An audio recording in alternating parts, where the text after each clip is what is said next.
Closing big deals is fun for everyone, but the thing is, especially when people are either new to sales or new to business, they don't know how to get these big deals.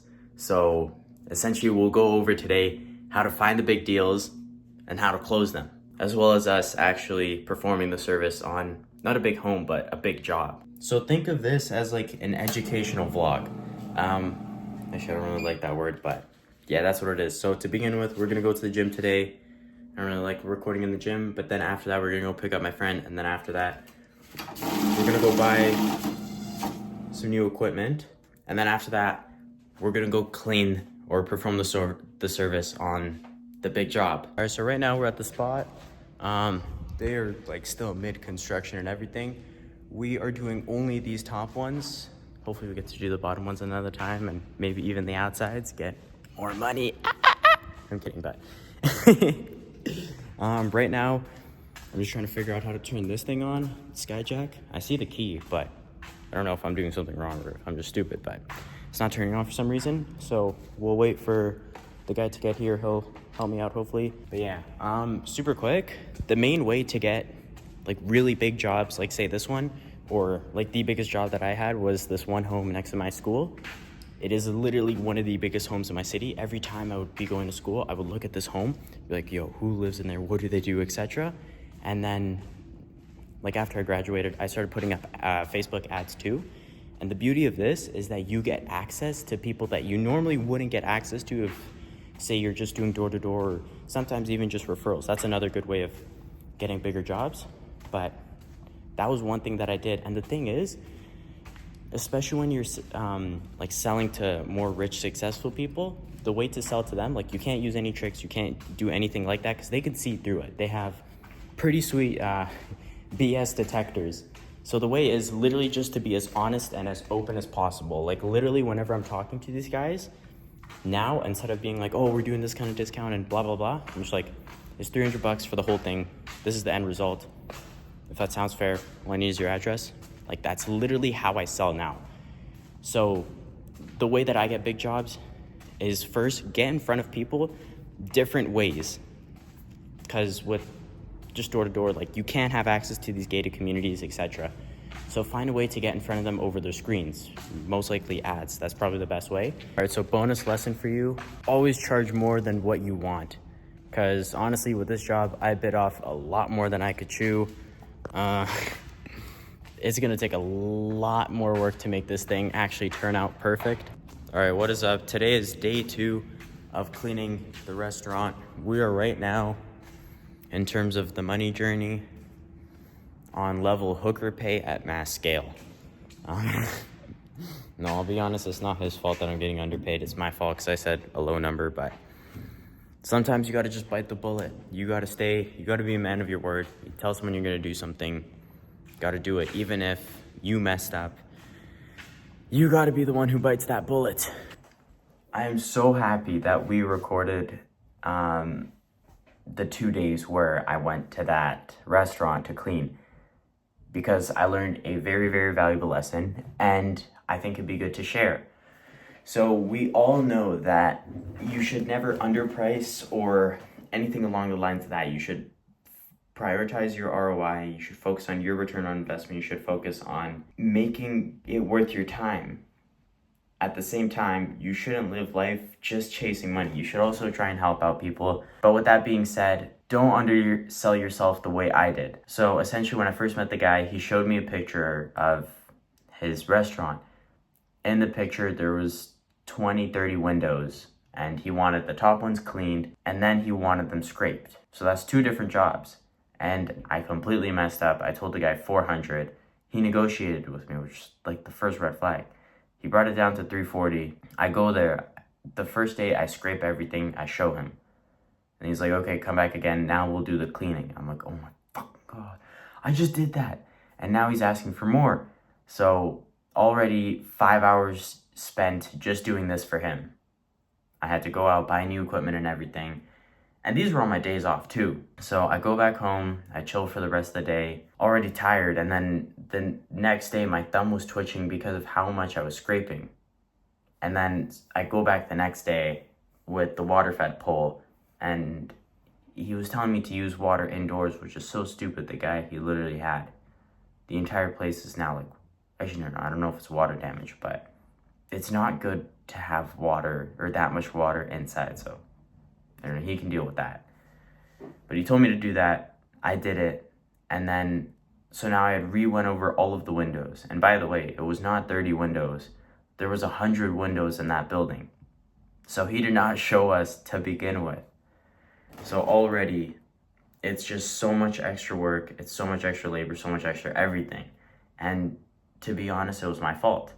Because as soon as I got there, I should have just called him up like, bro, this is not what we agreed on. Either we gotta up it or we can't do it. But I cleaned it the second time. He comes an hour late after I'd already finished. And I was like, bro, I'm running late to this one, or to this other job, so you gotta come here. It comes an hour late. And he's like, oh my God, we gotta redo it all again. I'm like, what? He grabs my one piece of equipment. He goes on the Skyjack, which I was already using too, so it wasn't that big of a deal. But he goes all the way up. He starts standing on the railings, starts dipping all this stuff in this like sponge water. He starts scrubbing everything. And he's like, look, he said, this is how you do it. You got to put some muscle into it. I'm like, no way this guy's expecting me to do this on top of everything we have already just done. So that day I had already spent another 5 or 6 hours. So we are now at 11 hours spent. Do you see the look on my face? I can't believe I did this. But after that, I'm like, no way this guy expects me to do that. So I just go on the jack, I start dipping the thing in, and the guy just leaves again.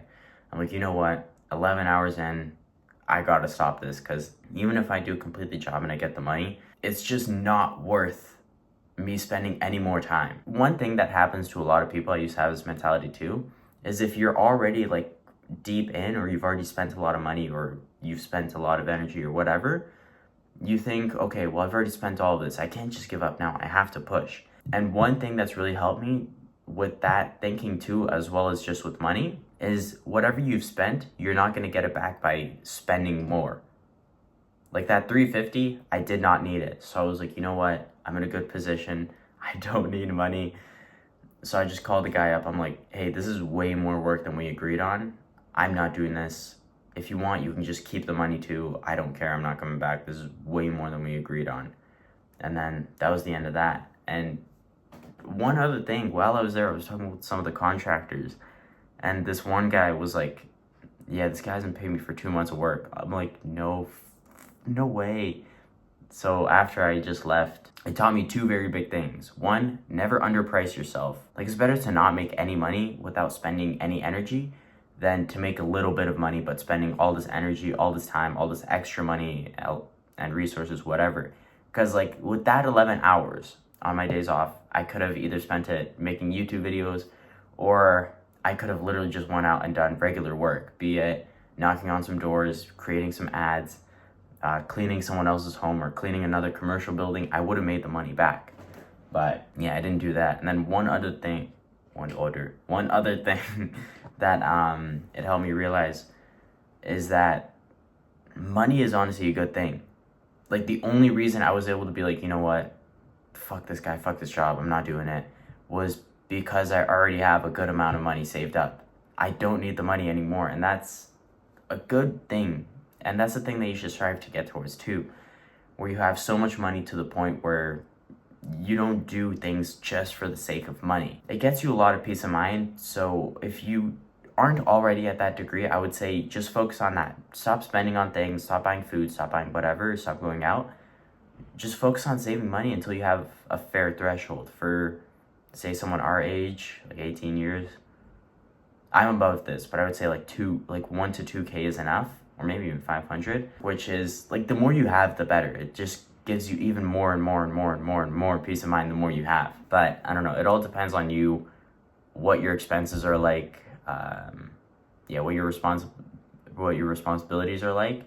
But yeah, save a bunch of money or invest it into gold, crypto, stocks, whatever, but have something where it's easily liquefiable, where if you want to sell it and get cash, you could. Because if you don't, then you're gonna be stuck needing to save away for money. Like, if I didn't have that money, I would have to slave away for another 5 or 6 hours just to complete that job. And it's like, I cannot do that, I cannot put that much energy, effort, whatever.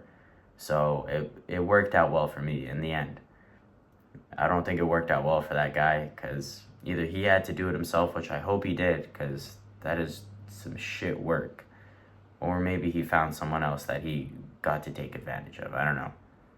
But yeah, that's the end of it. Thank you for watching the video. I hope you learned something out of this too, especially the 2 main things. Never underprice yourself, and number 2, save money, because it gives you such peace of mind. It's so worth it. Just start saving. You will not regret it. And with all that being said, thank you.